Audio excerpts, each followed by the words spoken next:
Muy buenos días tengan todos ustedes. Les pedimos a nuestros compañeros fotógrafos si pueden ocupar su lugar para tomar las fotografías a los costados del auditorio. Vamos a iniciar los trabajos de la mesa 8 del foro Las Universidades Públicas en América Latina, el debate necesario. El día de hoy, como todos ustedes saben, tendremos la mesa 8 con el título La Universidad Pública, Juventud y Futuro, y para ello tenemos a una invitada de lujo que es Camila Vallejo Dowling. Bienvenida, Camila, y me permito dar la palabra al director de la División de Ciencias Sociales y Humanidades, el maestro Jorge Alsina Valdés y Capote, quien hará una reflexión alrededor de lo que ha venido ocurriendo en el foro. Gracias, buenos días, bienvenidos, bienvenidas, bienvenida. Camila, bienvenidos todos ustedes, nuestros invitados, reporteros de los diferentes medios aquí presentes. Es un gusto tenerlas a todos ustedes aquí con nosotros el día de hoy. Más que hacer una reflexión sobre el evento y estos 3 días anteriores de trabajo, más bien queremos escuchar a la mesa, así es que seré muy breve, simplemente manifestar el gusto que ha sido para la Universidad Autónoma Metropolitana, para la unidad Xochimilco, haber tenido este foro UPUAL 2012, la Universidad Pública en América Latina, el debate necesario. Solamente diría que a lo largo de estos 3 días, ahora 3 días y medio, hemos tenido intervenciones de altísimo nivel, personajes, de tomadores de decisiones, académicos, investigadores, gente que realmente ha contribuido con sus conocimientos, con sus intervenciones a la discusión en torno a la universidad pública, el financiamiento, la movilidad, la internacionalización, la gran cantidad de retos a los que se enfrenta la universidad pública en nuestro contexto nacional y en nuestro contexto latinoamericano, en la cual no únicamente hemos visto, no únicamente es una instancia de crítica, sino que también es una instancia propositiva, formadora de profesionales y de profesionistas comprometidos con el país, comprometidos con el avance de las fuerzas, de las luchas democráticas en toda nuestra región latinoamericana.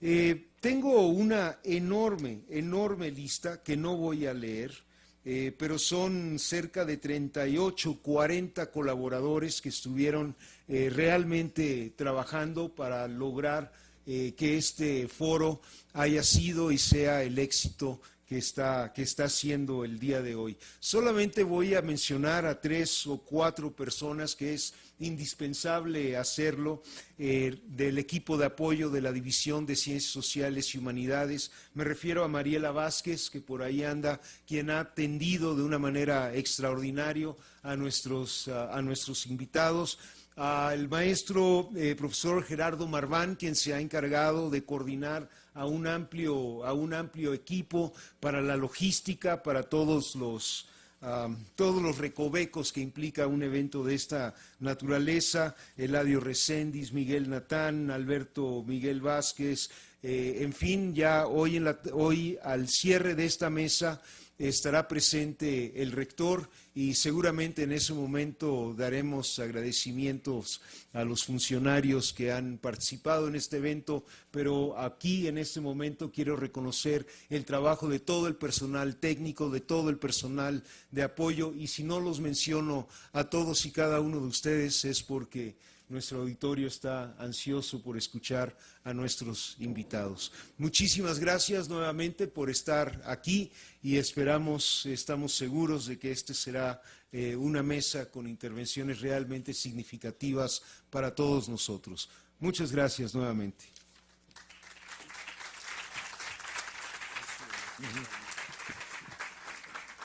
Bien, para dar inicio a los trabajos de esta mesa, me voy a permitir presentar a nuestra ponente, a nuestra coordinadora y a los comentaristas de la misma. Camila Vallejo Dowling, egresada de la carrera de Geografía con una tesis en espera, Fue consejera de la FECH durante el 2008 y vicepresidenta y presidenta suplente del Centro de Estudiantes de Geografía. Participó activamente en el proceso de reestructuración de la Facultad de Arquitectura y Urbanismo, siempre impulsando las discusiones sobre el rol público de nuestra universidad.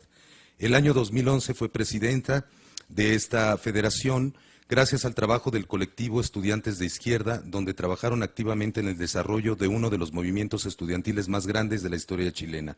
Hoy cumple la función de ser vicepresidenta de la federación y ser miembro del Comité Central de las Juventudes Comunistas en Chile. Bienvenida, bienvenida Camila, muchas gracias por estar con nosotros.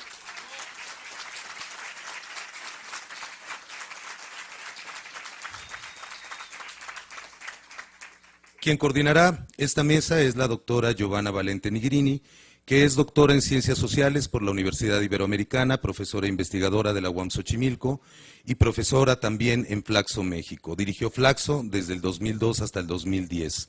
En nuestra Universidad Metropolitana formó parte de la Junta Directiva de la Universidad hasta mayo del 2010. Pertenece al grupo de académicos que introdujo a México el campo de políticas públicas en la década de 1980. Sus líneas principales de investigación son educación, políticas y mundo del trabajo.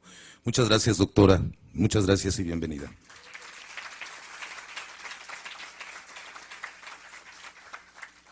Como comentarista vamos a tener a David Iglesias, egresado de la licenciatura en Biología por la UAM Xochimilco, ex consejero académico, ex colegiado académico de la UAM. Bienvenido y muchas gracias.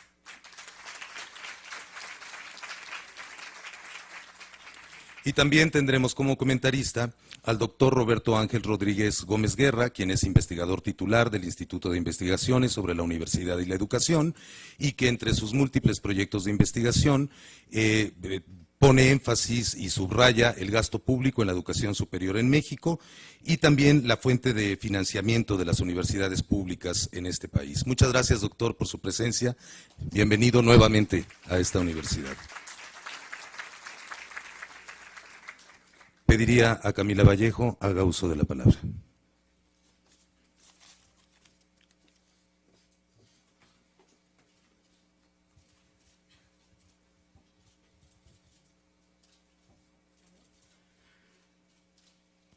¿Aló? Sí. Bueno, primero que todo quisiera agradecer en nombre de esta pequeña delegación chilena que ha tenido la alegre oportunidad de estar aquí en esta bonita y gran ciudad, por la invitación que nos han realizado los compañeros y compañeras estudiantes de la UAM, Xochimilco, a los académicos, a la universidad en general, por recibirnos en el marco de este seminario, ya que culmina el día de hoy, el cual sin duda alguna se han abierto debates necesarios, importantes, para pensar nuestra realidad a nivel no solamente mexicano, sino que a nivel mundial, el rol de la juventud, el rol de la universidad, y cómo se abren nuevas perspectivas al calor de las movilizaciones que emergen nuevamente en Latinoamérica y en el mundo para pensar un futuro distinto. Así que reiterar el agradecimiento, la presencia de todos ustedes, las compañeras acá chilenas también, que nos honran con nuestra bandera. Un aplauso para ellas.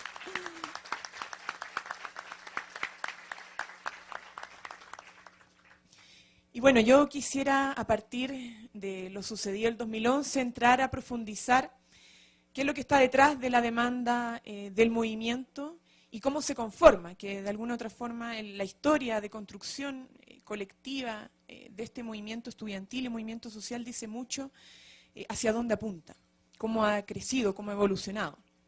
Y esto es muy importante señalarlo porque usualmente se trata a los movimientos sociales que aparecen en gran magnitud, con gran masividad, como movimientos que sean por generación espontánea, como estallidos sociales que no responden a un proceso de construcción histórica, un proceso de construcción colectiva que dependen de liderazgo, de dirigentes que aparecen, que son carismáticos y se van a ir cuando se vayan esos dirigentes. Y eso no es así. En Chile, la verdad es que lo que sucede en el 2011 es el resultado de una construcción en la síntesis de un proceso largo de debates, de construcción de organización estudiantil y de debates políticos, que viene incluso antes de la dictadura, que emerge nuevamente después de la dictadura junto con la reforma del 98 y que tiene una fuerte expresión el 2006 con la Revolución Pingüina. No sé si ustedes habrán sabido de lo que significó esa revolución que fue básicamente la salida a las calles de los estudiantes secundarios, pingüinos se le dice por el uniforme, y que pusieron sobre la mesa temas importantes sobre la crisis de la educación. Pero el 2011 claramente damos un salto cualitativo. Y damos un salto cualitativo porque las demandas ya no estaban centradas simplemente en el financiamiento estudiantil, más becas, más crédito, rebaja la tasa de interés de los créditos o mayor financiamiento directo a las instituciones. La demanda ya no se centraba simplemente en eso, sino que la demanda de alguna otra forma lograba comprender que había una disputa de paradigmas, de concepciones distintas de cómo se estructura la sociedad, el rol que juega la ciudadanía, la política, el Estado y el rol del mercado en este ordenamiento social, político y económico. ¿Y por qué digo esto? Porque la disputa que termina sucediendo en las calles, el conflicto central, era entre una forma de concebir el Estado, de su carácter neoliberal, como un Estado subsidiario, un Estado que se esfuerza en destinar el financiamiento del Estado a través de la política de focalización del gasto social, y por otro lado un Estado garante de derecho, un Estado responsable en materia de educación, salud, vivienda. Y esa comprensión del cambio de paradigma en la sociedad, de que nos queríamos más una sociedad de mercado, donde todo fuera un mercado de intereses privados, una sociedad desintegrada, una sociedad basada en el lucro, en la rentabilidad privada, sino que una sociedad mucho más colaborativa, más solidaria, un Estado, una sociedad más responsable y que nos permitiera convivir juntos en un mismo espacio. ¿Por qué se da eso? Porque logramos comprender cuál era el origen de la crisis del modelo educacional chileno, del modelo en su conjunto, la educación privada, pública, particularmente la pública y también las universidades públicas. Y el origen se encontraba en la Constitución política. Ya por ahí en 2006 los estudiantes secundarios decían hay que cambiar la Ley Orgánica Constitucional de Enseñanza. ¿Y por qué? Porque en la Ley Orgánica Constitucional, o sea, en la Constitución política, el Estado le daba prioridad a la libertad de empresa, a la libertad de enseñanza, que es básicamente la libertad de empresa, como uno escoge entre una diversidad de empresas que me otorgan el servicio de educación educacional, por sobre el derecho a la educación. El Estado de Chile no garantiza, debidamente no articula en su entramado constitucional de buena forma el derecho a la educación por sobre otros derechos, otras libertades que ponen el énfasis en lo privado, en la rentabilidad privada, en el emprendimiento privado. Y eso evidentemente tenía relación con el Estado subsidiario, un Estado que dice yo no garantizo el derecho a la educación, quien garantiza el derecho a la educación tiene que ser la familia. Y yo como Estado puedo subsidiarla en la medida de que esa familia a lo mejor no cuente con todos los recursos para garantizar la educación a su hijo.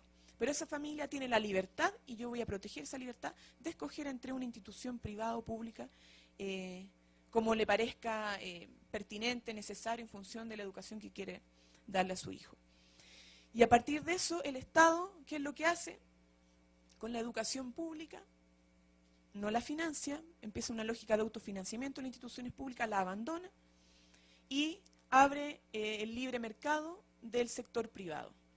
¿Por qué? Por la libertad de enseñanza, por la libertad de empresa. ¿Y qué hace? A través del financiamiento ya no es directo, el financiamiento es a la demanda, el financiamiento a través de voucher, portables, becas, créditos para las familias, lo cual trae como consecuencia al final del día una fuerte desaparición de muchos establecimientos públicos que no podían sobrevivir bajo esta sociedad de mercado, bajo la competencia con otras instituciones privadas, el deterioro de muchas instituciones públicas, producto de la lógica del autofinanciamiento, un crecimiento explosivo del sector privado después de la década del 80, después de que se firma, antes de salir el dictador, se firma la Ley Orgánica Constitucional. A partir de eso empieza a crecer explosivamente el sistema privado sin ningún tipo de regulación e intervención del Estado.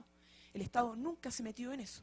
De hecho, era básicamente más fácil abrir un colegio o una universidad privada que abrir una botillería.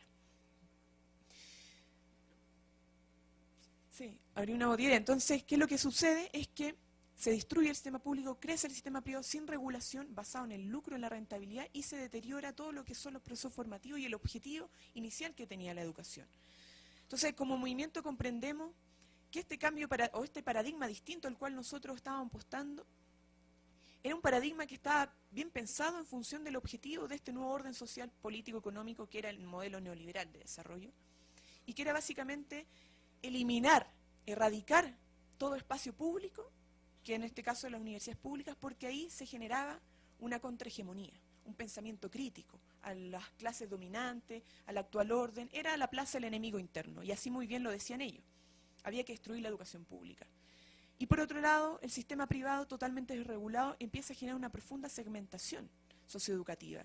Y aún así, no lo decimos simplemente nosotros, lo dice la misma OCDE. En un informe, nosotros estudiamos durante el proceso de movilización mucho estos informes de organismos neoliberales propios del modelo capitalista, y sus cifras eran muy interesantes porque de alguna otra forma igual eran un tanto objetivas, que se negaban incluso en Chile. Y decía la OCDE que el sistema educacional chileno estaba conscientemente estructurado por clases sociales. Es decir, que no fue algo espontáneo. La segmentación socioeducativa en Chile no fue por generación espontánea, porque fue casual, ¿ya? Que fue el resultado de algo que no previmos, que no lo pensamos. No, se pensó la educación así, se pensó para tener educación para pobres, para segmentos medios y para los hijos de familias ricas. Y la educación superior fue pensada para la reproducción de castas sociales. Entonces, el sistema educacional chileno está conscientemente estructurado para la mantención y profundización de las desigualdades en nuestro país.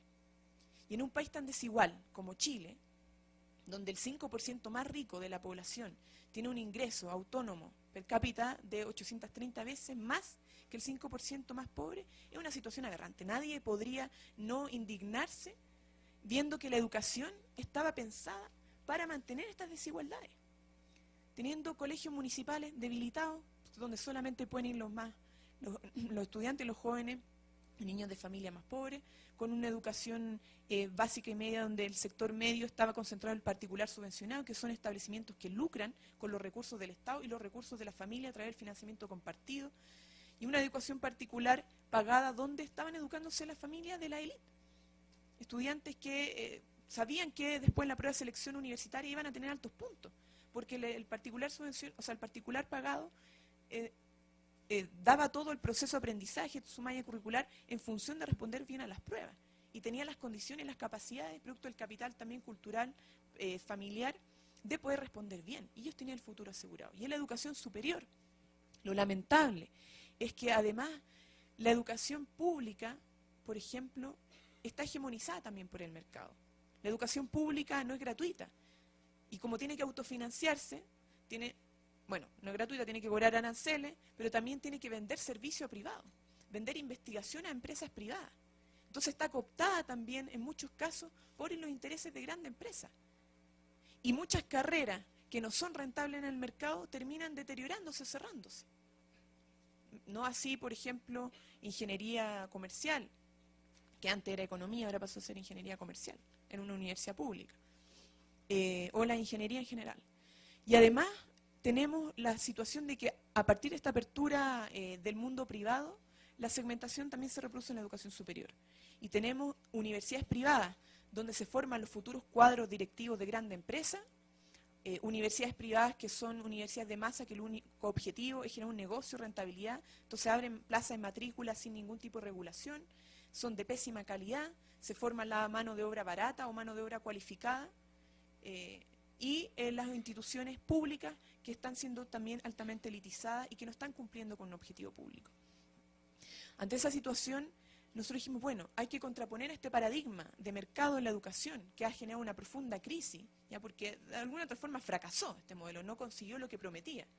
Tenemos que anteponer ese paradigma a otro paradigma, que es ver a la educación no solamente como un derecho universal, donde todos tenemos que tener garantizado el acceso, mantención y egreso a este sistema educacional de manera gratuita para que nos encontremos en nuestra diversidad, sino que también la educación tiene que ser concebida como un bien público, o sea, como es una inversión social. Esto no genera simplemente rentabilidad privada, como tienden a mostrarnos los neoliberales que dicen, no, la educación es una inversión individual, es un bien privado, y como es un bien privado me va a generar rentabilidad futuro y por eso yo tengo que pagar. No. Principalmente la educación es una inversión social. Las externalidades positivas, si lo queremos en el lenguaje economicista, la externalidad positiva que genera educar a un pueblo en su conjunto de buena forma son inconmensurables. se beneficia a toda la sociedad, no solamente el que entra a estudiar.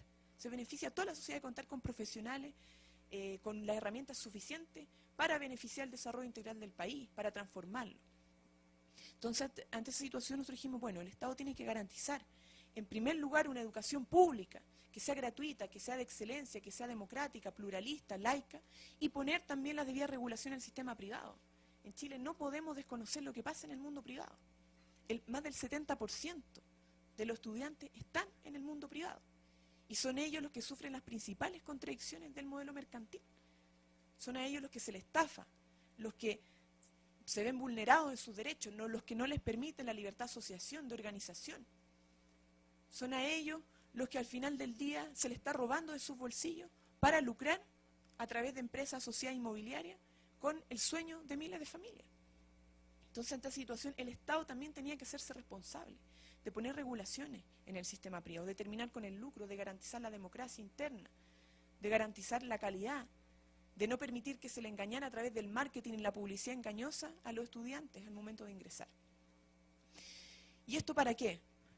Bueno, nosotros comprendemos que hay que reformar de manera estructural el conjunto del sistema educacional chileno, desde lo más básico hasta los niveles superiores, en todas las regiones del país. ¿Por qué? Porque entendemos que si no hacemos esa reforma, la educación, como parte de la superestructura social de un determinado país, no va a permitir generar transformaciones, sino que va a mantener la lógica de reproducción del orden social. Y eso hay que revertirlo. En Chile la educación históricamente ha jugado un rol de mantención y reproducción de los órdenes sociales, de las clases dominantes. La educación del 1800 era para formar las élites nacionales, después el proceso de industrialización, una educación más de masa, y a excepción del gobierno de la Unidad Popular, donde la educación y la reforma universitaria que están viviendo estaban a contrapelo, ¿cierto?, o estaban ligándose con los procesos de transformación social del mundo del trabajo, del campesinado, incluso había educación, o sea, instituciones educacionales que se abrieron para alfabetizar a los campesinos en el contexto de la reforma agraria. Entonces, a excepción de ese lapsus histórico en nuestro país, en general la educación, como parte de la superestructura social, ha sido funcional a la reproducción de determinados órdenes sociales, a la reproducción de la élite y los aparatos de control y dominación. Hoy día necesitamos hacer una reforma para revertir esa situación y hacer que la educación sea realmente una herramienta de transformación social. ¿Y cómo se logra eso? Centrando obviamente la reforma en lo público, pero en primer lugar hay cuestiones que son básicas, y me imagino que acá en México también debatirán mucho sobre esto, porque tiene educación pública gratuita, pero no está democratizada en su acceso, por ejemplo. Es importante y fundamental que a la educación ingrese un segmento, un porcentaje de la población que sea representativo de las condiciones socioeconómicas, la diversidad socioeconómica, étnica, religiosa del país. Mi universidad, la Universidad de Chile, por ejemplo, que es la universidad pública más reconocida, más connotada a nivel nacional, tiene una sobrerepresentación en su matrícula de los segmentos más altos, del quintil, cuarto y quinto quintil. Y no están ingresando como corresponde el primer, segundo y tercer quintil, que debería cada uno representar un 20%, de acuerdo a la distribución por quintiles. El primer quintil tiene menos del 10%. Entonces, hay una mala representación, no está la sociedad finalmente representada en su diversidad en la matrícula. ¿Y para qué decir los pueblos originarios, las diferencias étnicas, etcétera, o religiosa, política, ideológica? ¿Y eso para qué decir además en el sector privado? Hay universidades privadas donde solamente ingresan un grupo familiar, un porcentaje de estudiantes que provienen de familias cuyos padres están en grandes empresas, que en sus bibliotecas prohíben a Marx, a Hegel, que no garantizan la pluralidad de visiones, las distintas escuelas de pensamiento. Entonces ahí tenemos un grave problema y hay que combatirlo democratizando el acceso, pero también garantizando que exista pluralismo en esas instituciones, que exista la libertad de cátedra, que existan finalmente todas las áreas del pensamiento encontrándose en un mismo espacio y debatiendo para ver, bueno, cuál es el mejor camino para conducir a transformaciones en los distintos países. Además, la democracia en el funcionamiento. Nosotros no concebimos que un Estado vaya a garantizar la permanencia o profundización de su democracia si financia instituciones que son antidemocráticas. que no permiten la formación cívica, la formación de ciudadanos conscientes, con pensamiento crítico, que participen en la toma de decisiones, que digan, bueno, esta es mi opinión y yo me hago cargo de esta decisión y me hago responsable de llevarla a cabo, de asumir sus aciertos y sus errores. Finalmente, la educación tiene que ser la antesala a la democracia. No podemos formar estudiantes si es que no les permitimos, y ciudadanos, si es que no les permitimos organizarse en sus centros estudiantes, contar con federaciones, participar de los cuerpos colegiados, participar de los gobiernos universitarios y decir, bueno, en comunidad universitaria nosotros decimos, este es nuestro proyecto de desarrollo institucional porque así pensamos el país y así queremos transformarlo. Y por otro lado, la democratización en la generación de conocimiento. El conocimiento no lo tiene por qué elaborar solamente los académicos. El conocimiento se puede elaborar de manera holística, de manera interdisciplinaria, con estudiantes, incluso con los trabajadores. Muchos funcionarios en las universidades llevan décadas trabajando ahí. Saben muy bien cómo funcionan las universidades. ¿Por qué no pueden aportar en los procesos de construcción de universidad, en los procesos de investigación, conjunto con lo académico? Y obviamente la democratización o socialización de ese conocimiento. No nos sirve generar entre todos conocimiento si se va a estar encasillado o encerrado en una biblioteca, sin ningún uso. Porque el conocimiento, cuyo principal objetivo también es la búsqueda de la verdad, pero el conocimiento tiene que estar a disposición de las necesidades del mundo social. ¿Por qué sucede que en una universidad pública se genera investigación para responder, para validar, por ejemplo, la instalación de una hidroeléctrica que ha concitado el gran rechazo del mundo social en Chile, Hidroaicén, y se genera investigación para validarla? O de las semillas Monsanto, gran problema, gran revuelo que sucedió en Chile, la Universidad Católica financió un proyecto. Entonces, no puede ser.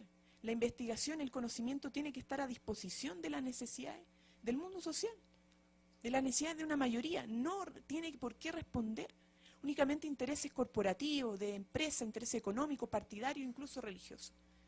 Tiene que garantizar el respeto a la diversidad de intereses y por sobre todo el de las grandes mayorías. Entonces, en ese sentido, la demanda del movimiento estudiantil y posteriormente social en Chile pasa a adquirir una cuestión muy de fondo y muy estructural que no es digerible de manera tan fácil en la actual institucionalidad política en nuestro país. No iba a ser posible que, a pesar de grandes manifestaciones, 9 meses de movilización, 80% de respaldo de las demandas del mundo social, la institucionalidad política y nuestra constitución y los partidos y el carácter presidencialista también de nuestro sistema político respondiera tan fácilmente a una demanda tan estructural que apuntaba a disputar el carácter del Estado, el rol de nuestra sociedad, el rol del mercado y obviamente apuntar a una cuestión que es fundamental, que es erradicar el corazón del modelo neoliberal, que es el lucro.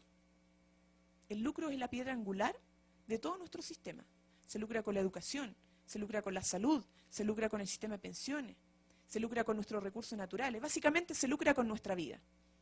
Y este modelo de desarrollo social, económico, educacional, no está hecho para la vida humana.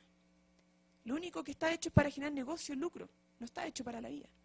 Entonces, de alguna forma, nosotros poniendo en cuestión eso, iba a alterar las bases estructurantes del modelo neoliberal. Y eso no íbamos a tener una respuesta clara.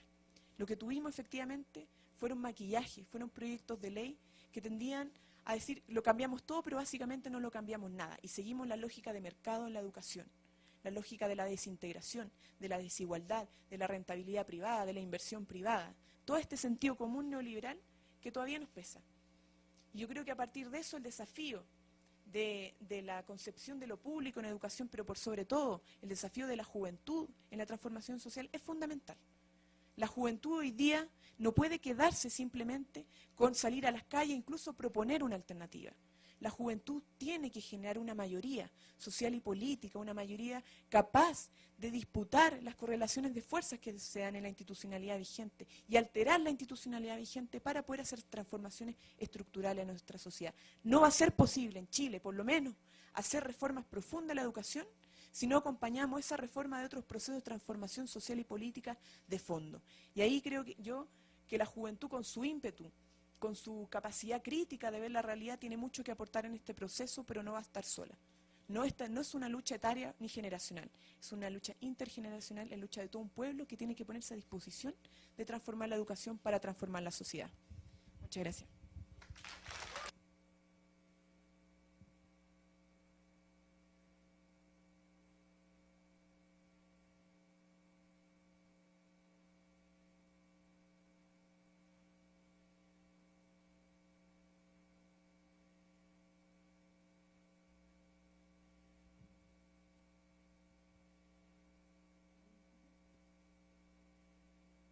Muchísimas gracias a Camila por su excelente exposición, claridad y propuestas. En realidad hay muchos temas que están en el debate y que muy bien colocó Camila. Muy importante la idea de distinguir entre espontaneidad de los movimientos y movimientos que son producto de debates, contradicciones y una organización, y que finalmente están dinamizados y orientados por cuestiones estratégicas, tanto en términos de las decisiones que se han tomado y las consecuencias de estas decisiones, como la idea y la propuesta de la importancia de cambiar esas orientaciones, en donde coloca, me parece de manera muy importante, cuál es el papel del Estado en términos de garante de la equidad y de también en términos, hablando de educación, necesariamente de la calidad, pero sin, digamos, subordinar calidad a equidad, porque, digamos, además tenemos y vivimos en sociedades que son esencialmente desiguales, con altas concentraciones de poder y de recursos en muy pocos y carencias muy grandes en muchos. Entonces, la educación sí es un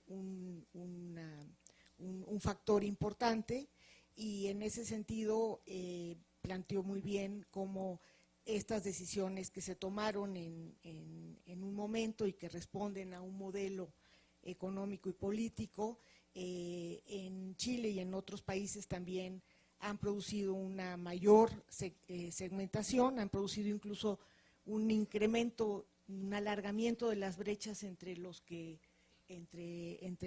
más tienen y que son cada vez menos, y los que menos tienen y que son cada vez más y que tienen menos oportunidades.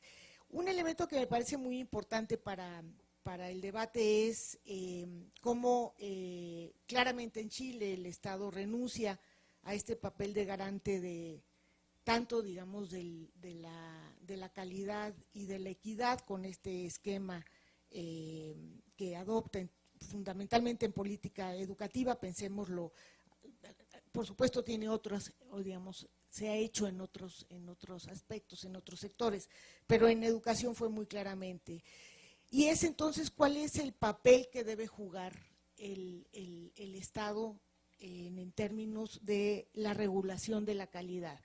Y, por supuesto, en términos de la garantía de universalidad de los derechos, fundamentalmente pensemos en dos básicos que son la educación y la salud. Y cómo también tenemos que pensar cómo hacer para gastar más, pero también para gastar mejor, porque es muy claro que el financiamiento público es fundamental, hay que mantenerlo, hay que incrementarlo, pero también tenemos mucha claridad que muchas veces también se gasta mal. Entonces, ¿cómo hacer en términos de esta propuesta y este debate, tener esas dos garantes, gastar más en bienes, en estos bienes que son no privados, como se pensaba que era la educación, sino que ya se sabe que es un bien público por el beneficio no solo individual que reporta a las personas, sino por el beneficio social que trae? Entonces, a mí me parece que estos elementos deben estar presentes, fundamentalmente si se piensa en una reforma del sistema educativo y de los sistemas educativos en América Latina. Y, por supuesto, cuál es la concepción de lo público en la educación, pensando en que enfrentamos, sí, un mundo desigual, pero también un mundo que está sometido a una serie de exigencias y contradicciones, y que, por lo tanto, la concepción de lo público en la educación también la tenemos que dinamizar. Y con eso yo dejaría la palabra a el siguiente comentarista. El doctor Roberto Rodríguez, de la Universidad Nacional Autónoma de México.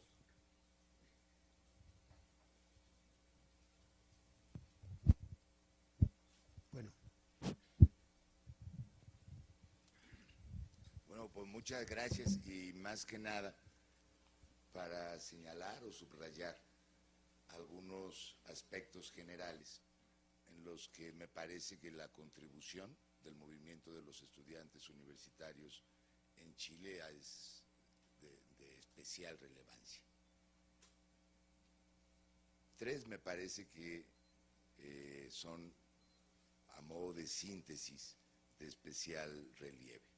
La primera y sin duda la más importante, la forma como el movimiento de los universitarios organizados ha puesto conceptual y políticamente en jaque esta concepción economicista de raíz neoliberal de entender a la educación superior desde el punto de vista de su rentabilidad para las personas. El reenfoque de la discusión sobre el papel del Estado en el sostenimiento de la educación superior pasa, digamos, de este tipo de debate situado en el ámbito de la economía a un terreno distinto, que es la discusión y el debate sobre los bienes públicos y los derechos.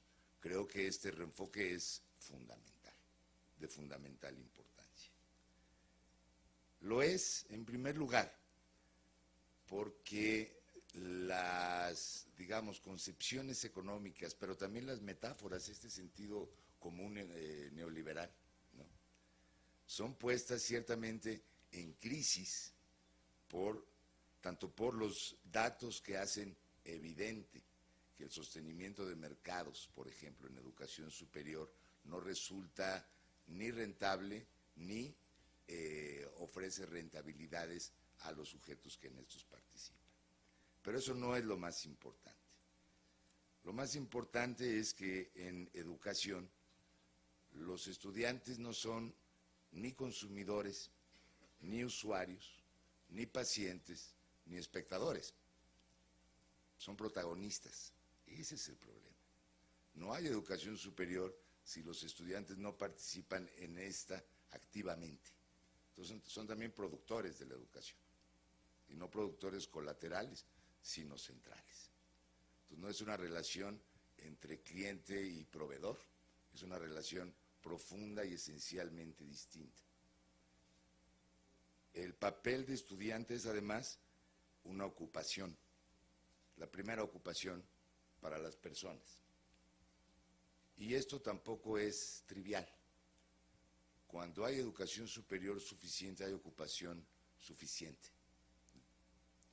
Quienes, cuando los estados regatean oportunidades de participar como estudiante en la educación superior, se condenan, ¿no?, por supuesto, a generar tasas de desempleo crecientes. Y por lo tanto, se ha ido entendiendo lo que en otros países se entendió antes, que la educación superior es la educación básica del siglo XXI, y punto. Y que los países tendrían que hacer un esfuerzo parecido al que hicieron en el siglo XX por universalizar la educación superior, que sea para todos como antes lo fue la educación básica. Hoy no se discute ya si la educación básica es rentable o cosas por el estilo. Es un derecho humano, así tiene que ser la educación superior en este siglo. Y por eso trasladar estas discusiones, ¿no?, sobre la rentabilidad, etcétera, de la educación superior al plano de los derechos humanos es crucial, es fundamental y es estratégico. Hay otra razón más para ello. La legitimidad que ha alcanzado el movimiento estudiantil chileno en su propio país es altísima. Este dato que mencionaban ahora, 80% de aceptación de las demandas entre la población, hacen ver y pronostican el carácter irrevocable, tanto de las demandas como de las metas que ya se han alcanzado. Desde luego hay debate en la propia sociedad chilena sobre si los métodos de movilización son en todos los casos los idóneos, por ejemplo, ¿no? Pero hay lo que podríamos llamar realmente un consenso sobre las demandas que hoy plantean los estudiantes. Y son demandas que han ido, digamos, perfeccionándose, reenfocándose, hasta coincidir en puntos muy simples pero contundentes. La educación superior debe ser pública, universal y gratuita.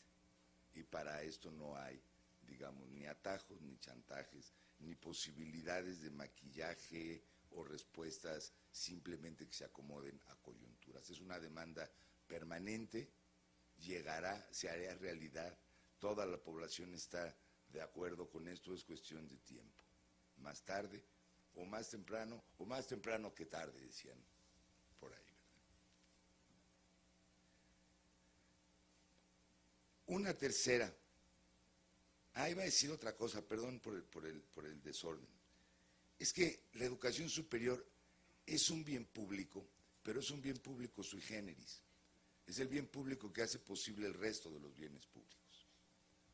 No hay sistemas de justicia si no hay educación superior. No hay sistemas de salud, no hay infraestructuras carreteras, ni software, ni cualquier cosa que se quiera concebir como un bien público si previamente no hay educación superior que soporte la generación y continuidad de sus bienes públicos. Entonces no es solo un bien público, es un bien público estratégico que genera la cantidad y la calidad del resto de los bienes públicos. Bueno, por último, la lección, digamos, política, que es sin duda alguna el tema más complejo para este movimiento y para todos. Pero yo creo que una condición, digamos, central de este movimiento ha sido la posibilidad de generar condiciones de diálogo con el resto de los actores políticos, partidarios y no partidarios, desde su propia identidad y autonomía, sin dejar de ser, digamos, protagonistas identitarios como tales del estudiantado.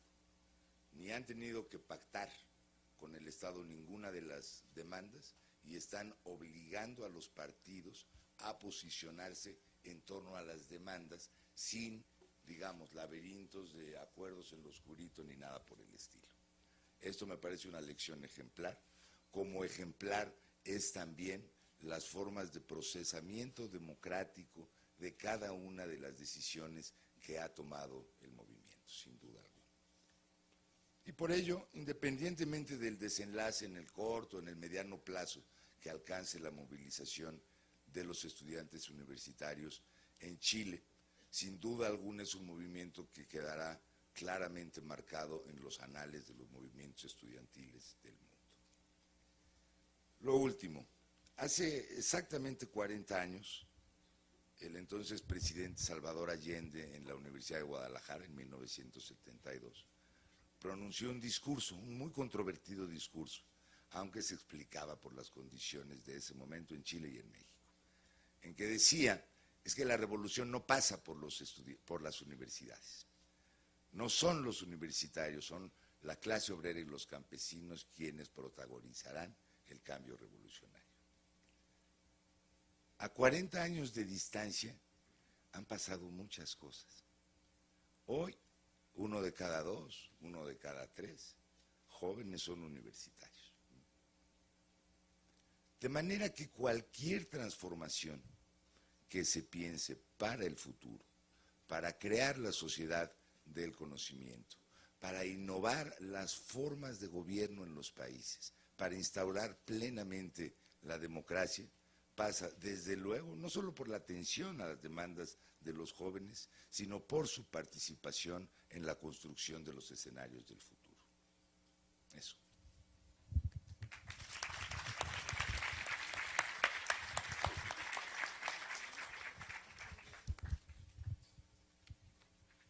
Directo. Bueno, ya los dos primeros bateadores y la corredora emergente fueron muy buenos, no importa si me ponchan, ya no nos ganan este partido. Primero un preludio, después va a ser en 3 movimientos mi intervención. Agradezco la invitación y celebro mucho la iniciativa de esta reflexión necesaria sobre la universidad pública. en este territorio común que somos, que es Latinoamérica. Qué bueno que se discutan los temas de la universidad, que son temas prioritarios para todos nosotros, pero qué bueno que en el cierre, que como joya de la corona de este espacio de debate y de encuentro, se coloque a la razón de ser, que no es solo razón, sino sentido de ser de las universidades, que son los estudiantes. Y los estudiantes en México, en Chile y en muchos lados, hoy en día son una expresión del actor emergente, el que está cambiando lo que parecía ser la trama inevitable de nuestros días, ¿no? La juventud que se niega a la receta prescrita, que se permite tomar el futuro, entre paréntesis, que se construye en sus manos, y que generoso, este actor emergente nos llamamos, nos invitamos a toda la sociedad a ser partícipes en la orientación del camino que en colectivo andamos. Primer movimiento es un comercial, es un anuncio, aprovechando el micrófono.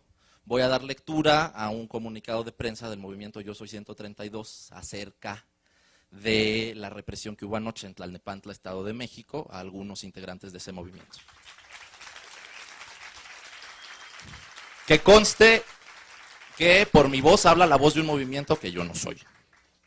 México, Distrito Federal, 15 de junio de 2012, comunicado de prensa sobre los hechos en Tlalnepantla en contra del movimiento Yo Soy 132. El día de ayer, jueves 14 de junio de 2012, integrantes del movimiento Yo Soy 132 fueron agredidos por el ciudadano Arturo Ugalde Meneses, hermano del actual alcalde del municipio de Tlalnepantla. A bordo de su camioneta, el agresor arrolló a una compañera y privó de la libertad a 2 compañeros que defienden nuestra causa. Al final, los 2 compañeros terminaron detenidos en las instalaciones de seguridad pública, aun cuando habían sido sus derechos los que habían resultado violados. Qué chistoso. Consideramos que estos hechos se encuadran en un contexto más amplio de agresión y violencia en contra de nuestro movimiento, reflejado en los ataques y represiones que se han dado en distintos lugares del país, de los que son prueba los hechos realizados en el Estadio Azteca, Ciudad Juárez, Veracruz o Zacatecas. Así como reprobamos los hechos de violencia en nombre de nuestro movimiento y nos deslindamos de todos ellos por considerar que no representan nuestra lucha, como lo hicimos con los eventos sucedidos en los últimos días en Puebla, denunciamos los actos de violencia realizados contra nosotros por considerar que son intentos de mermar una lucha y de suprimir una demanda que es compartida por la sociedad en general. Preocupados por las consecuencias que puedan tener los actos de violencia contra nosotros, solicitamos a las autoridades correspondientes que tomen cartas en el asunto para que ningún acto quede impune. Rechazamos los intentos de polarizar y radicalizar nuestro movimiento y sostenemos los principios de pacifismo y solidaridad contenidos en la Declaración de Principios del Movimiento. Les recordamos a quienes intentan reprimirnos que no desistiremos en esta lucha, que cuando atacan a uno de nosotros, nos atacan a todos a la vez. Nosotros no nos vendemos, no desistimos y no nos intimidamos ante los actos cometidos. El ideal por el que luchamos es más grande que todos nosotros y lo defenderemos pacíficamente hasta las últimas consecuencias. Todo intento de callar nuestra voz será correspondido con miles de voces más, gritando el abuso de poder con el que intentan reprimirnos. Por una democracia auténtica, Yo Soy 132.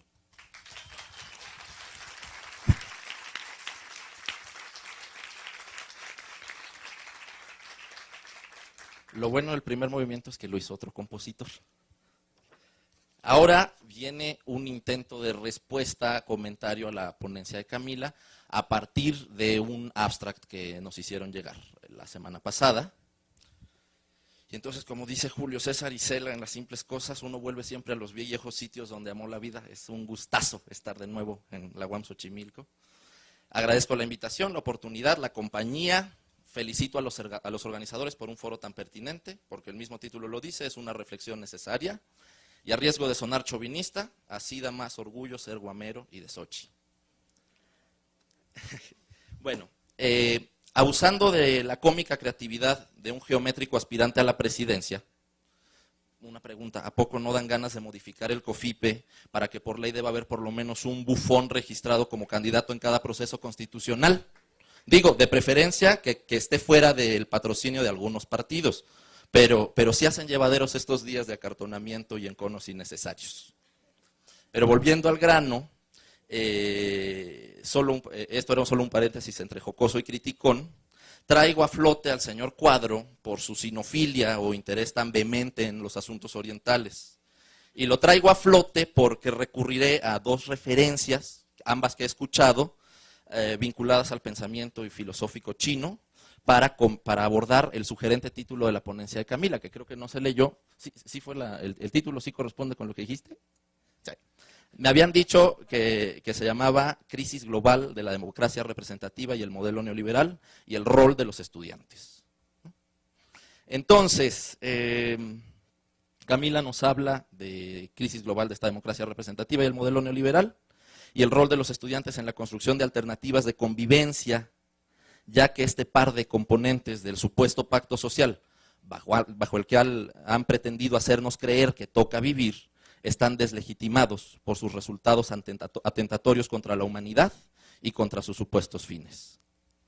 Pasando a los chinos, alguna vez Jean Robert, que es un arquitecto desprofesionalizado, un hombre sabio y erudito, de lucidez sorprendente y provocadora, hablando sobre la acción antisistémica en tiempos de crisis, nos contó en una ponencia en Chiapas que los chinos expresan la idea de crisis mediante la yuxtaposición de dos ideogramas, el que significa peligro con el que quiere decir oportunidad. Yo me pregunto, ¿será que el análisis FODA y su componente optimista y motivacional es un viejo refrito made in China? ¿Quién sabe?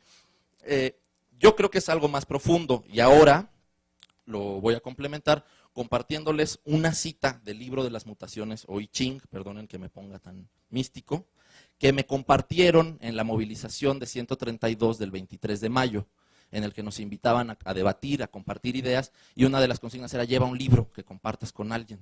Entonces a mí me compartieron, aquí traigo una cita de I Ching, que dice: al final del periodo de decadencia sobrevendrá el punto de mutación e inflexión. La luz que estaba oculta resurge.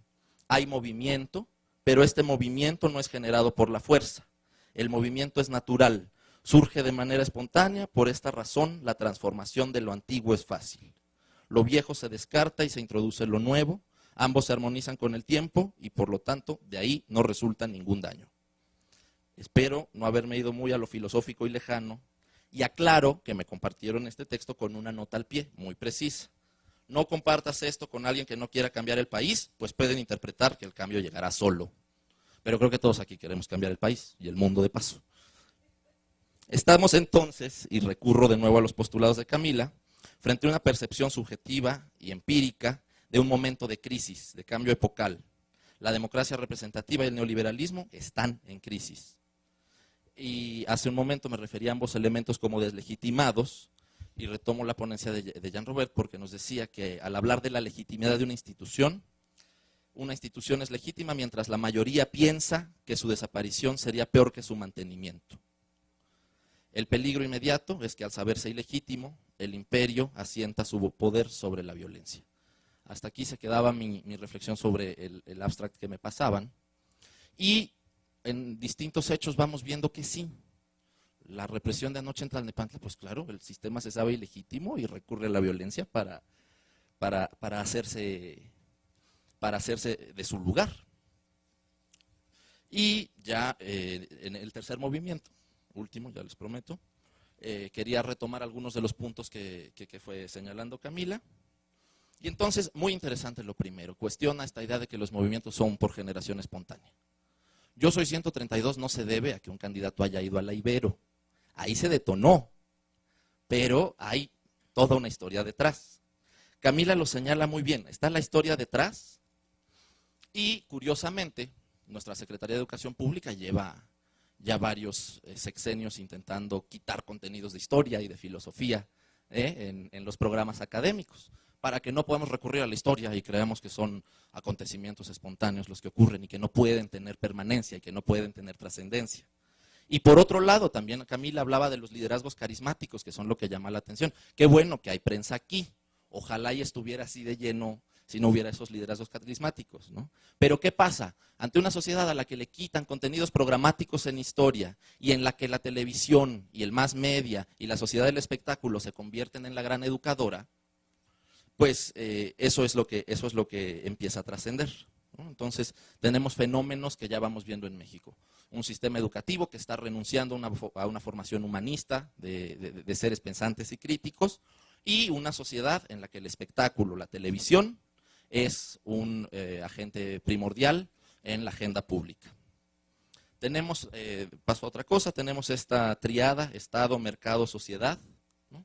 En la que, bueno, es muy claro que el modelo neoliberal, el Estado lo único que tiene que hacer es garantizar que el mercado pueda estar encima de la sociedad todo el tiempo, ¿no? Y nos plantea una dicotomía muy clara, Camila: hay un Estado subsidiario o un Estado garante. ¿Quién está en medio de ahí y puede forzar al Estado a ir a un rumbo, o sea, puede permitir con su apatía al Estado irse por un rumbo o forzarlo a volver a su razón de ser? Es la ciudadanía. La ciudadanía es la que tiene que ser protagónica en la orientación del rumbo del Estado, no la televisión, no los contenidos descafeinados de la agenda programática de la educación, es la ciudadanía.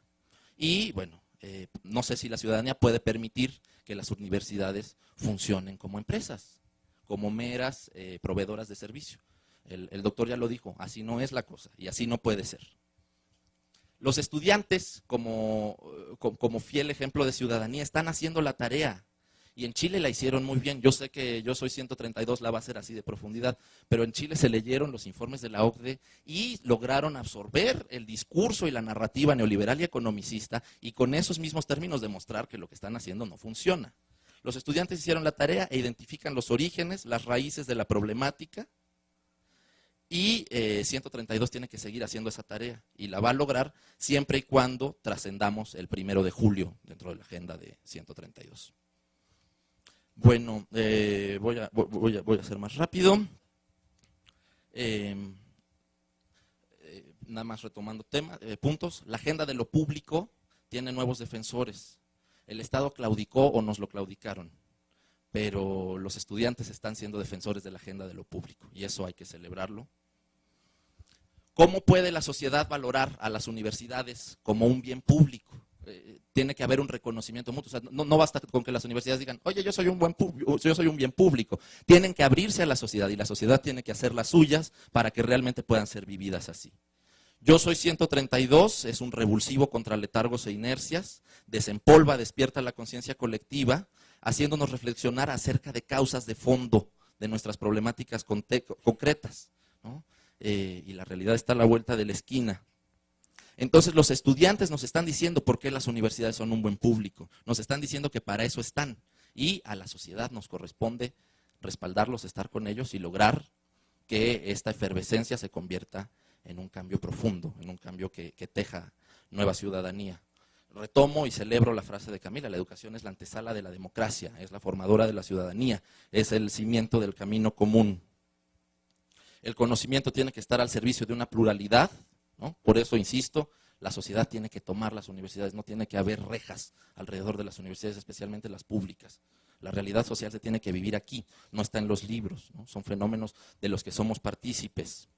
Los estudiantes hacen la tarea, rebasan el actual panorama y entramado institucional. Acabo con una idea un poco gráfica. Los estudiantes de Chile, Yo Soy 132, la primavera árabe en Egipto y Túnez, el 15M en Madrid, los indignados, los ocupas, están apuntando la flecha del análisis crítico.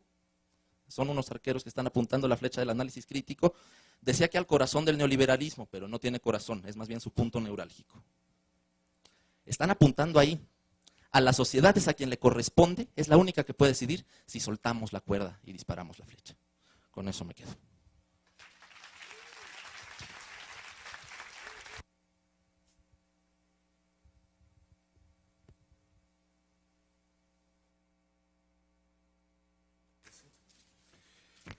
Muchas gracias a todos.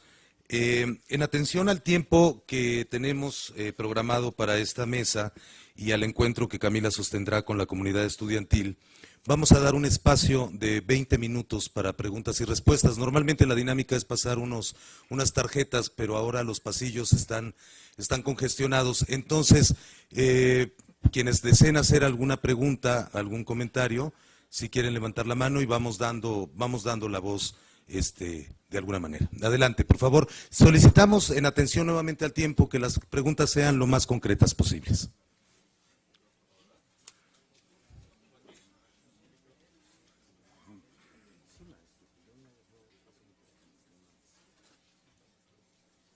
Gracias, buenos días. En primer lugar, un agradecimiento a Camila Vallejo por su presencia en la UAM. Uno de los elementos distintivos del movimiento estudiantil de Chile, que ha sido recuperado de las declaraciones que hizo Camila el día de ayer, ha sido, y creo que es uno de los factores de éxito, la articulación del movimiento de estudiantes con el resto de los sectores de la sociedad. En ese sentido, creo que un elemento clave en ese proceso de conversión del movimiento estudiantil en un movimiento social ha modificado la agenda y las reivindicaciones del movimiento. Quisiera preguntarle a Camila que nos pudiera comentar, a partir de la experiencia que ha vivido la Confederación de Estudiantes de Chile, cómo se dio este cambio, ¿no?, en la agenda de los estudiantes para elevarla a una agenda social. Muchísimas gracias. Buenas tardes, ya casi tarde. Yo soy Vladimir, 2632 de Jalapa, Veracruz. Vine a este auditorio con la finalidad de escuchar a Camila Vallejo. Yo creo que la problemática que está manejando Chile pues no se distancia mucho de la realidad mexicana.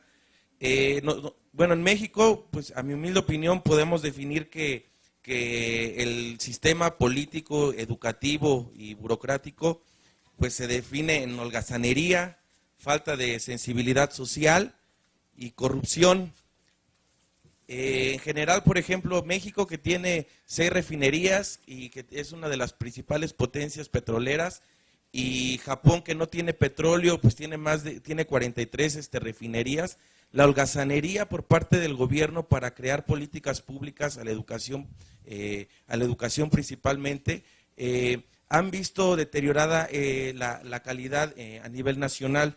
Yo te quisiera preguntar, Camila, aquí en México tenemos un problema muy grave que es la certificación, la titulación por examen Ceneval. Para nosotros como estudiantes es indispensable la innovación científica y la obligatoriedad de tesis, porque es la única forma en la cual los estudiantes pueden hacer investigaciones de sus comunidades, de sus congregaciones, y con esa fuente puede ser una fuente de empleo con empresarios, con investigadores de sus localidades. Aquí en México, el estudiante que llega aquí a la ciudad ya no se va a su comunidad. Yo quisiera saber cuáles han sido los planteamientos que ustedes han manejado acerca de cómo volver a reincorporar al universitario, al egresado, a su lugar de origen. Gracias. Muy bien. Por favor, por acá. Vamos a dar pie a 3 preguntas más para que Camila pueda responder estas primeras 5, sí.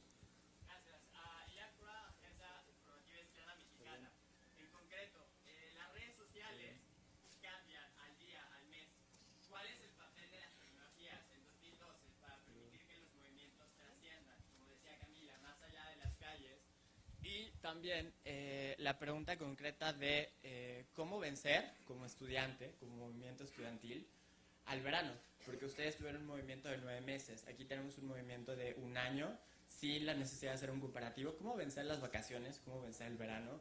¿Cómo no ser solamente la primavera mexicana, árabe, etcétera? ¿Cómo trascender 9 meses como ustedes lo han hecho? Muy bien, vamos con una cuarta pregunta, por favor. No les...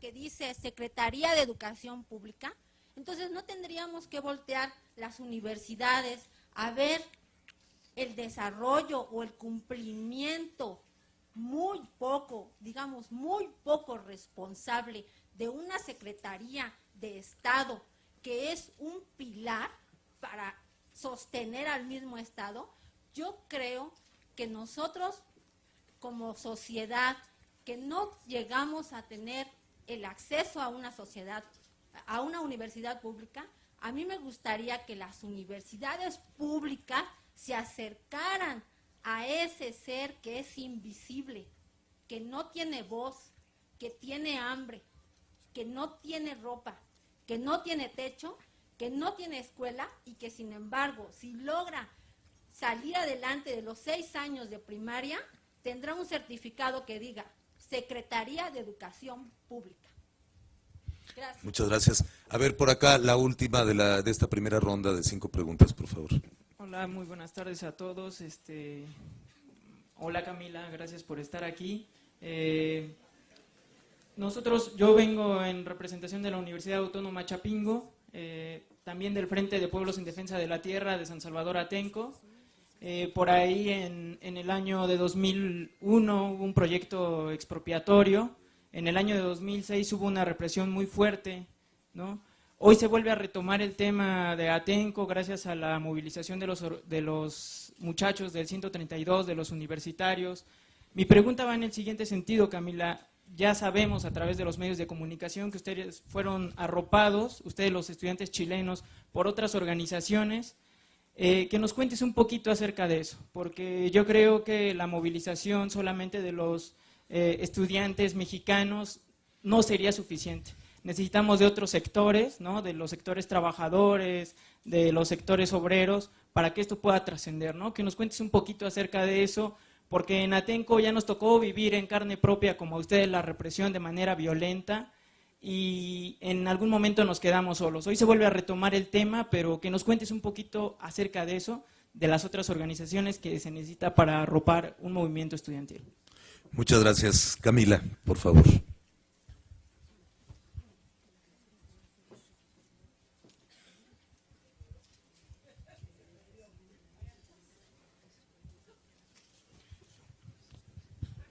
Alguien se está robando los micrófonos. Bueno, son varias preguntas. Lo primero, a ver, partiendo por atrás, nosotros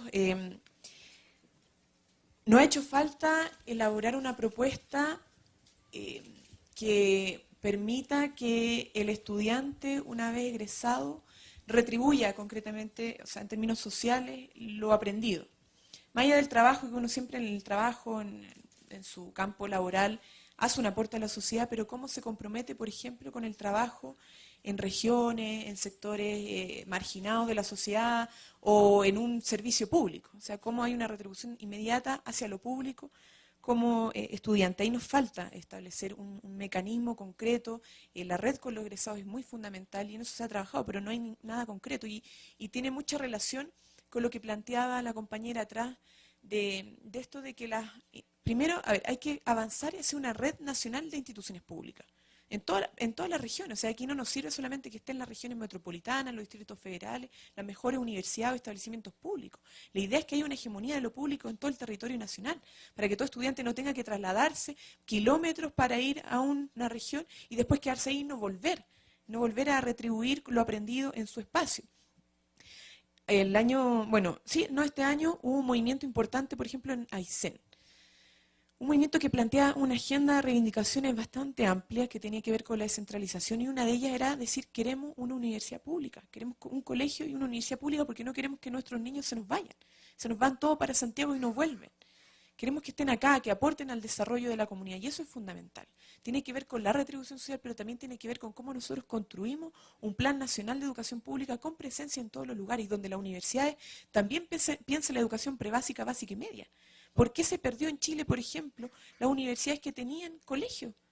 La Universidad de Chile, además de tener presencia en toda la nación, que después fue desarticulada por la dictadura militar, pero se le quitaron muchos colegios. Y se le quitó el pedagógico. Entonces ya la Universidad de Chile no piensa la pedagogía, no está formando docentes. Entonces ahí hay un tema que tiene que ver con una propuesta integral, estructural, una reforma mucho más compleja para rescatar lo público, entendiendo todos estos factores que tienen que ver con la responsabilidad que asume la universidad cuanto a investigación, pero también en cuanto a pertinencia social, en cuanto a la pertinencia. No nos basta simplemente hacer investigación y sacar las universidades no son fábricas de conocimiento. Las universidades tienen que responder a las necesidades de su entorno.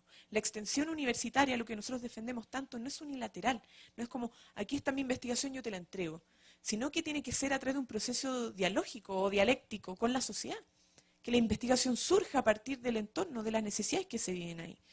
Y eso es algo que hemos perdido lamentablemente porque las mismas instituciones públicas han caído en esta lógica mercantil. Las instituciones públicas tienen más autonomía del Estado que las lógicas del mercado. Entonces responden a las rentabilidades privadas, si es beneficio o no, el costo-beneficio, etc. Eso por un lado. Creo que respondí a algunas preguntas. La articulación social. Bueno, hay que entender primero que en Chile no solamente se quiso destruir el Estado, privatizando los servicios básicos, los derechos, dejando un Estado muy reducido, muy incapaz de proveer derechos, sino que también se hizo una disolución social, se desmanteló o se desarticuló las organizaciones sociales. Entonces, hoy día estamos en una suerte de recomposición del tejido social que es fundamental para las luchas futuras. Entonces, no ha sido fácil para nosotros, no es llegar y vincular, no es llegar y materializar esta consigna que se expresa en las calles que unidad de estudiante y trabajador, ¿cierto? Unidad obrero estudiantil. Eso es básicamente una consigna que es difícil llegar y replicar a nivel material en las relaciones sociales. Entonces, claramente no fue fácil en el 2011 lograr una articulación del mundo estudiantil con los distintos actores de la educación, porque además están los estudiantes, pero también están los profesores, los académicos, incluso los rectores, los funcionarios, no docentes. Con ellos ya fue muy difícil. A los rectores, algunos salió por ahí en algún momento del año a las calles a marchar, defendiendo la educación pública, pero no fue algo espontáneo tampoco. Hicimos claustros triestamentales, llamamos, interpelamos, emplazamos a los rectores a pronunciarse, etc. Hubo un esfuerzo muy minucioso por generar una suerte de responsabilidad común respecto al destino de la educación. Y porque además de a poco fuimos diciendo que el problema de la educación y la crisis de la educación no era un problema de los estudiantes o de las comunidades universitarias, o de las comunidades estudiantiles, sino que era un problema social de nuestras familias. Eran nuestras familias las que están endeudadas hasta el cogote. Nuestras familias que se veían desesperanzadas porque su hijo finalmente ingresó en la educación, desertaron, los que egresaron no trabajan lo que estudiaron, o tenían pésimas condiciones laborales, o no tuvieron ese ascenso social que se les prometió. De hecho, fue peor porque terminaron pagando más por la lógica del endeudamiento que el estudiante de familia más rica. O sea, había un problema que era social, y en eso se fueron sumando nuestros padres. En las calles ya no estábamos solo los estudiantes, están los profesores, los académicos, y estaban nuestros padres, nuestras madres, nuestros abuelos, salían incluso con los hermanos chicos a las calles, eso fue muy bonito. Pero además, lo que logra estallar y lo que decíamos anteriormente es que al poner el tema, por ejemplo, del lucro, y hay muchos otros, pero particularmente con el lucro, abrió inmediatamente un flanco, ¿ya? Que reflejó que este sistema no está solamente haciendo crisis en la educación, sino que está haciendo aguas por todas partes. Y hoy día, por ejemplo, vemos cómo en el ámbito de la salud hay médicos, estudiantes de medicina que levantaron un plebiscito nacional de la salud para decir queremos salud pública, de calidad y sin lucro. Después con la AFP, este sistema de pensiones que también fue, y junto con la salud, la educación, también el sistema de pensiones, que se destruyó lo que era la seguridad social y se instauró esta lógica privada del sistema de pensiones con la AFP, y hoy día demuestra que es un fracaso, que lo único que ha hecho es robarle a los trabajadores finalmente. Entonces se ha lucrado con muchos derechos que antes habían sido conquistados. Y los recursos naturales también. Hoy día hay un movimiento en Calama, regional, que demanda la renacionalización del cobre. Y otro por ahí, por el Valle del Huasco, donde tienen hartas hidroeléctricas, o sea, termoeléctricas, tienen hoy día una minera, junto con Argentina, Chile, que firmaron un acuerdo con Pascualama para instalar una minera donde se está rompiendo glaciares, tiene un problema con el agua, y ellos están diciendo queremos recuperar el agua, queremos renacionalizarla. Además, la han robado, no están dejando el agua y lo poco que queda está contaminada. Entonces, finalmente, uno ve la expresión de distintos movimientos por el tema de la salud, por el tema de Hidroaicén, por el tema de Pascualama, distintas problemáticas, y todo en ellas subyace un factor común, que el tema del modelo, de que está basado en el lucro, en la rentabilidad privada, y eso ha generado una fuerte concentración del poder económico, de la riqueza en manos de unos pocos, y consecuencia de ello es la profunda desigualdad que se vive. La desigualdad se vive materialmente, no está simplemente en los gráficos, que uno dice un gráfico aberrante, con 1% tiene toda la riqueza y el resto básicamente sectores vulnerados, no vulnerables, vulnerados. Y en ese sentido, esa vivencia ha despertado una suerte de concientización, de malestar, y ha impulsado la necesidad de unificarnos. El año pasado se dio un hecho particular entre el CONFECH, la CUT y otros gremios, y salimos juntos a las calles.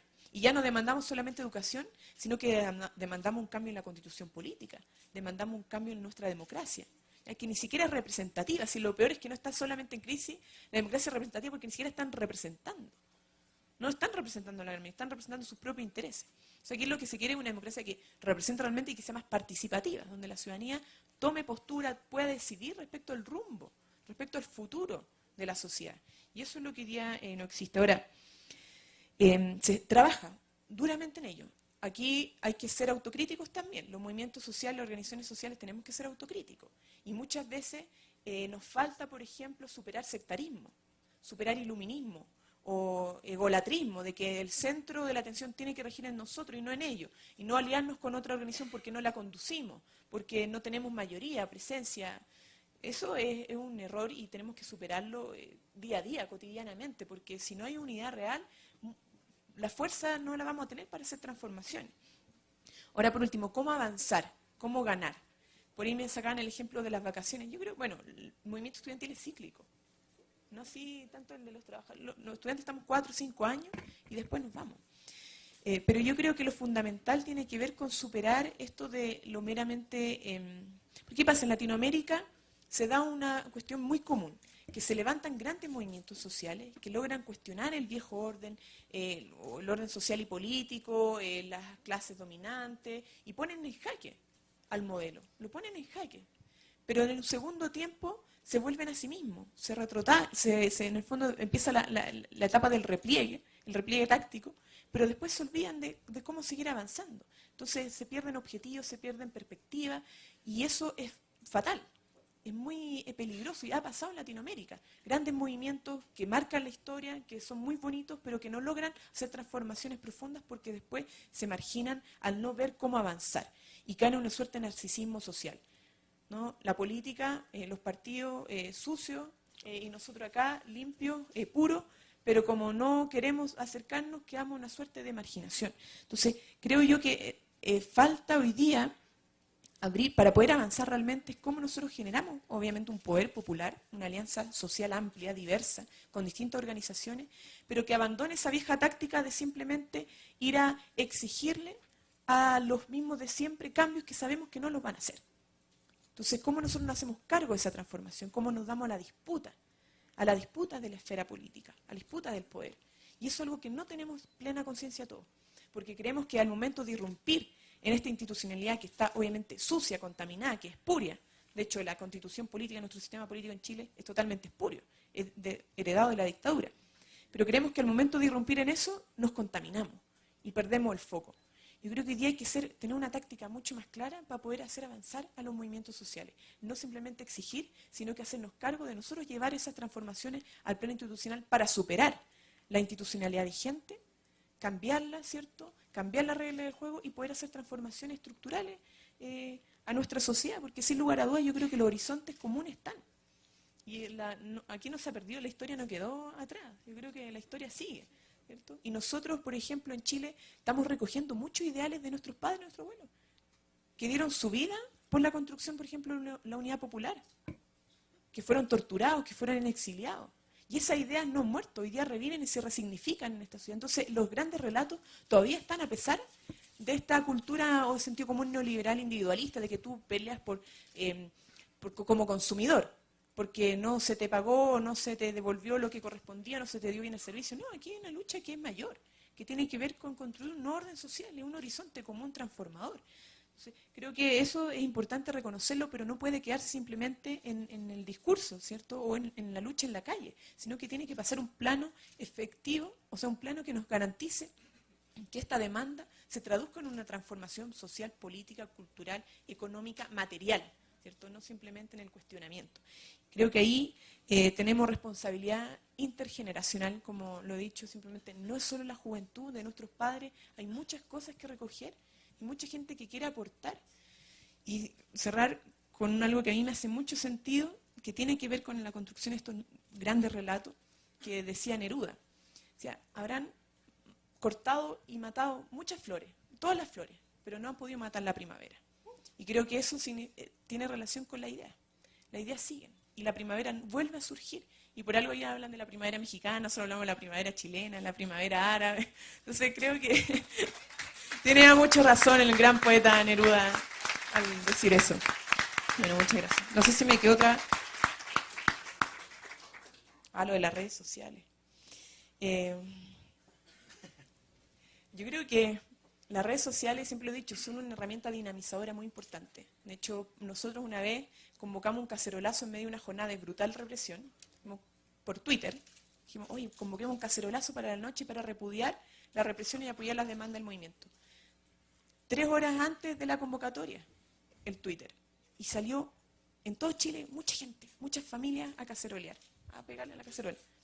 También. Entonces, antes, claro, y ya décadas atrás, cuando nuestros padres salían a cacerolear contra la dictadura, tenían que prepararlo más de una semana.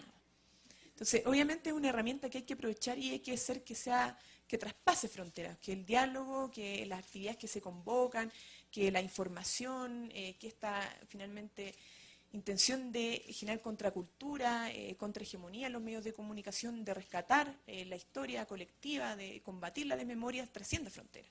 O sea, que podamos nosotros dialogar a través de las redes sociales, yo creo que es fundamental o muy importante. Pero no es lo único. Yo siento que no basta simplemente con llegar a la casa, sentarnos en un computador y tuitear o publicar en Facebook.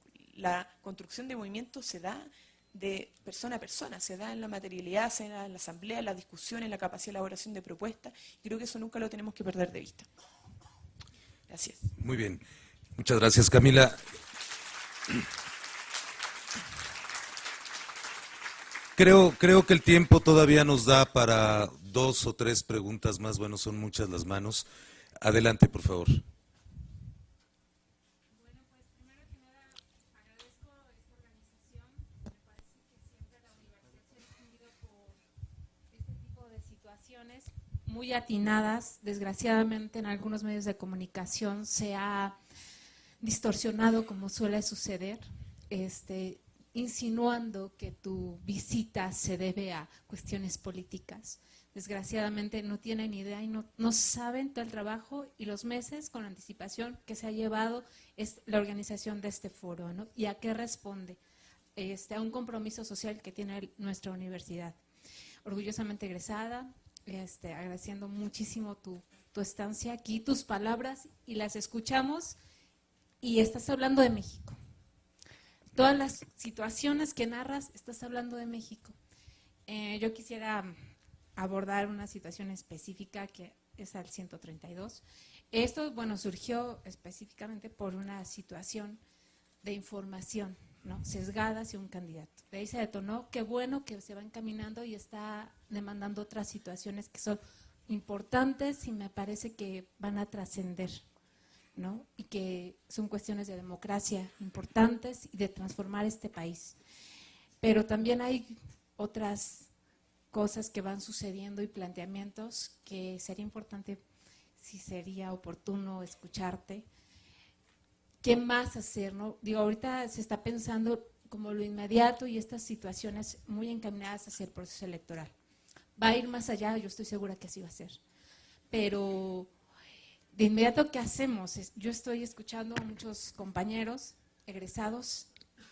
¿Qué hacemos para de inmediato hacer algo para el 1 de julio? Yo estoy hablando de que estoy escuchando huelgas, tomamos carreteras. ¿Qué hacemos para presionar? Yo estoy así como adelantado y sé que a lo mejor no es como muy pertinente, ¿no? Y hace mucho ruido, sí, ¿no? Pero hay muchas situaciones que sería como agradable escuchar, ¿no? O sea, yo sé que estás en una situación difícil, que eres invitada, que eres extranjera, yo lo sé. Pero bueno, pues sí. Muchas gracias por por escuchar. Sí, muchas gracias. Reiteraría la solicitud de que las preguntas sean lo más breve posibles para poder dar mayor oportunidad a más gente. Bueno, Camila, no es una pregunta, sino un breve comentario. Soy una profesora jubilada de esta universidad que llegó aquí a México, chilena, de 1974, al inicio del 74. Estoy sumamente emocionada de ver la calidad de joven que nos está representando en estos momentos a los chilenos. Es particularmente muy motivante, creo yo, para los que te hayan escuchado, sobre todo a la juventud mexicana, que ha sido también una sorpresa enorme ver cómo han evolucionado frente a todas las problemáticas existentes en México, que desgraciadamente son muchas, pero que le han salido al paso en forma honesta, en forma veraz, luchadora, y desgraciadamente tienen que tener presente los jóvenes mexicanos que también le van a salir al paso toda la reacción mexicana, todos los que pertenecen a la derecha mexicana, al capitalismo. Pero ya me doy cuenta que estos jóvenes que han surgido son gente valiente y creo que van a seguir luchando como sigue luchando la juventud chilena a la cabeza con Camila. Felicidades, Camila. Muchas gracias.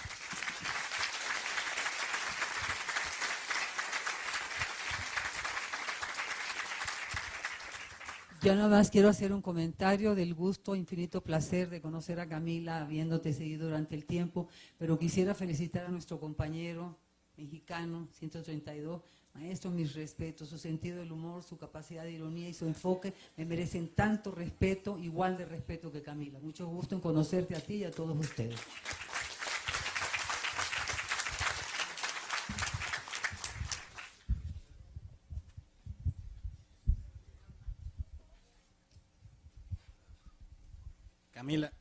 Camila, felicidades. En primer lugar, yo soy alumno de esta universidad, de la licenciatura en Política y Gestión Social.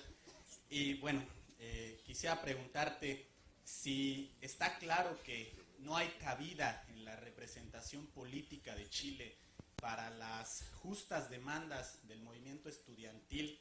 ¿Qué es lo que sigue? O sea, la demanda social que se ha planteado durante meses, tú lo has comentado, no ha encontrado vía institucional que se cambie el modelo económico, que se cambie el neoliberalismo que sangra a nuestras naciones. Entonces, ¿qué sigue? Porque yo pienso que con la fuerza y con esta aprobación tan grande, bien se puede constituir un partido político, y tal es el caso de Chile como puede ser el caso de México, porque si la partidocracia está en contra de las demandas justas del pueblo, es justo que también el pueblo cree un partido, cree la manera de poder transformar la sociedad, ganándoles desde su propio modelo político y económico. Bueno, nuevamente solicito la comprensión del público. Camila sostendrá un encuentro aquí en un encuentro con los estudiantes, con todos ustedes, en unos minutos. El cierre de esta mesa tenemos que no adelantarlo, estamos en los tiempos marcados en el programa, pero me quisiera yo darle la palabra ahora a la doctora Giovanna Valenti, que va a hacer un último comentario y, bueno, evidentemente un resumen de todo lo que hemos escuchado hasta el momento.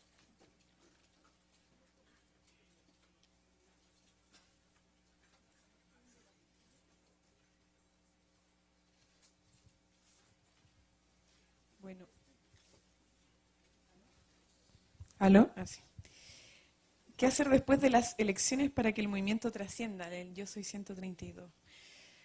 Bueno, yo dije que no era quien para darle consejo al movimiento, que los estudiantes bien eran sus propios consejeros y tenían que discutir fuertemente cuál va a ser su proyección, cuáles van a ser sus demandas o su construcción después de las elecciones. Yo entiendo que ellos no están simplemente hablando de una coyuntura electoral, sino que están hablando de algo que va más allá, que tiene que ver con el rol de los medios de comunicación, que tiene que ver con la democracia, que tiene que ver con el rol de la juventud en los procesos de transformación. Entonces, sin lugar a dudas, de que después de las elecciones me imagino que tendrán que seguir construyendo y evidentemente cualquier transformación no va a pasar simplemente por un movimiento o por la juventud.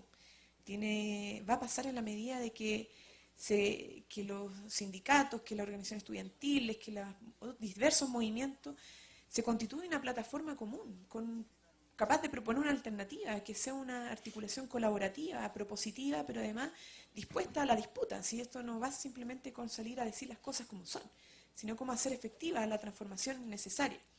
Y creo que eso también nos corresponde a nosotros, y no es tarea fácil. En Chile, claramente que es dura la pelea. Es dura porque nos dicen nosotros, oye, pero ¿por qué el gobierno sale a las calles? ¿Por qué siempre sigue pidiendo lo mismo? Pero si pedimos lo mismo porque no había ninguna respuesta a lo que hemos pedido. Entonces, tenemos cambio de gabinete, en la cartera de educación 3 ministros han salido, el presidente vuelve a decir siempre lo mismo en los discursos, en el 21 de mayo, en el último dijo lo mismo que el anterior y el anterior. Entonces, la verdad es que hay como una suerte del mono porfiado, que nosotros decíamos algo, responden con lo mismo. Y siempre con la misma lógica de esto del subsidio a la demanda, de la educación como un bien individual. Pero nosotros no por eso perdemos la esperanza y no por eso desvalidamos la movilización como una herramienta. Nosotros, gracias a la movilización, pusimos el tema sobre la mesa. Gracias a que sacamos mucha gente a las calles, gracias a que innovamos nuestra forma de movilización, gracias a que ocupamos los espacios públicos, la universidad y las plazas, abrimos el debate, la gente trasladamos la política a la calle, a los espacios públicos. En el fondo la recuperamos de ese secuestro institucional, como que la política solamente era de los partidos políticos, o se discutía la política en el Parlamento, en el gobierno. ¿Por qué la política no está en el debate juvenil? ¿Por qué nosotros no podemos hablar de política? O sea, somos sujetos políticos, independientes de militancia o no militancia, pero pensamos el país, tenemos utopías también. Y la política se desutopizó. Se volvió una política muy pragmática, muy funcional a cuántos recursos existen. Pero ¿dónde están esos ideales? Entonces, creo yo que eso fue fundamental y la movilización ayuda a ampliar los marcos de lo posible, ayuda a resignificar la política, abrir el debate. Y es necesario hoy día porque el problema sigue. Y nosotros no podemos desconocer, por ejemplo, cuando denunciamos el año pasado que había lucro en la educación, desconocer que hoy día hay una universidad privada que se está movilizando entera, sus estudiantes y profesores, porque se está generando lucro. ¿Cómo nos vamos a salir a la calle y nuevamente exigir, todos juntos, que el gobierno dé una respuesta? Aunque sabemos que son incapaces, muchas cosas, que no tienen una visión compleja de la realidad, pero tenemos que salir a hacerlo y tenemos que ir a emplazar constantemente y hacer obviamente que el Parlamento, a pesar de que se generan mayorías contrarias a las mayorías sociales, ir a tensionar ese espacio para que haya respuestas y finalmente ellos son mandatarios. Nosotros lo único que les hemos dicho es que cumplan con su rol de mandatario, no que respondan a intereses particulares o un voto comprado, que muchas veces la derecha compra votos en algunos parlamentarios para generar mayoría y aprobar ciertas leyes. Entonces creo que además de la visión estratégica de cómo se construye un movimiento popular que vaya finalmente a disputar esos espacios, hoy día tácticamente se requiere también que haya interpelación y que haya un movimiento activo poniendo sobre la mesa las soluciones que deben darse a los problemas que todavía persisten en la crisis educacional. Eso termino. Gracias. Muchas gracias.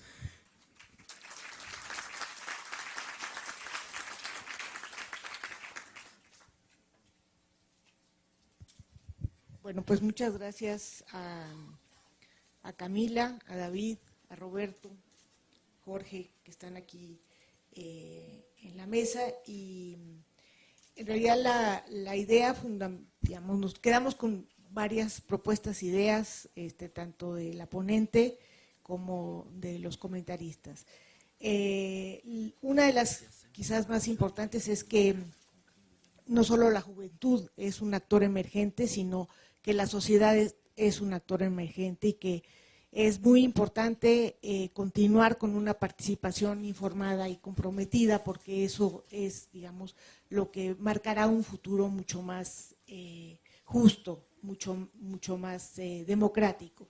El otro elemento importante y que queda para que reflexionemos es este abandono del papel del Estado como subsidiario emergente y la importancia de que se recupere el papel del Estado como garante de la educación, la discusión sobre la universalidad y de la salud y la educación como bienes fundamentales en el futuro de nuestras sociedades, la idea de que debe haber un financiamiento centrado en la equidad y la importancia de regular la calidad, donde el concepto de calidad que plantea Camila me parece un concepto muy amplio, que también tenemos que recuperar, que es esta idea de educación superior como pertinente, como comprometida, como también con rigor científico, con protocolos de profesiones que también planteaba. Es decir, tenemos que ampliar el concepto de calidad, creo que nos hemos movido con conceptos muy estrechos de calidad.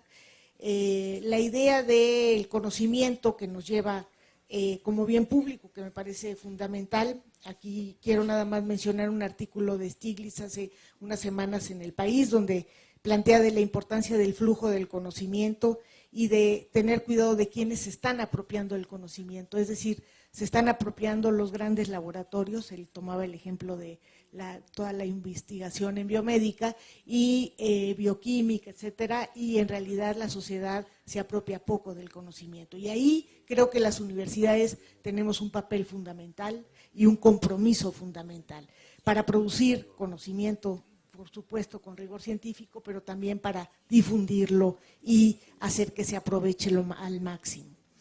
Y también algo que me parece muy interesante recuperar, que Camila siempre hace una reflexión en dos niveles. Por un lado, la importancia y la necesidad de pensar en estas reformas que van más allá de pequeñas políticas y reformas, sino una reforma del Estado y de la relación entre el Estado y la sociedad, y el plano de las políticas públicas, porque no basta con reformas, digamos, de gran calado, si no tenemos también un compromiso y una orientación muy clara a hacer debates, a crear mecanismos donde lo público esté fundamentalmente presente y podamos relacionar lo público, el interés público y las problemáticas con los saberes y con las reformas que se están haciendo. De esta manera, digamos, podemos pensar en un futuro, digamos, mejor del que hasta ahora, del presente y el pasado que hemos tenido. Pues muchísimas gracias a los participantes en la mesa, muchísimas gracias al público por su participación, por su presencia. Gracias, Giovanna. Tenemos un par de minutos,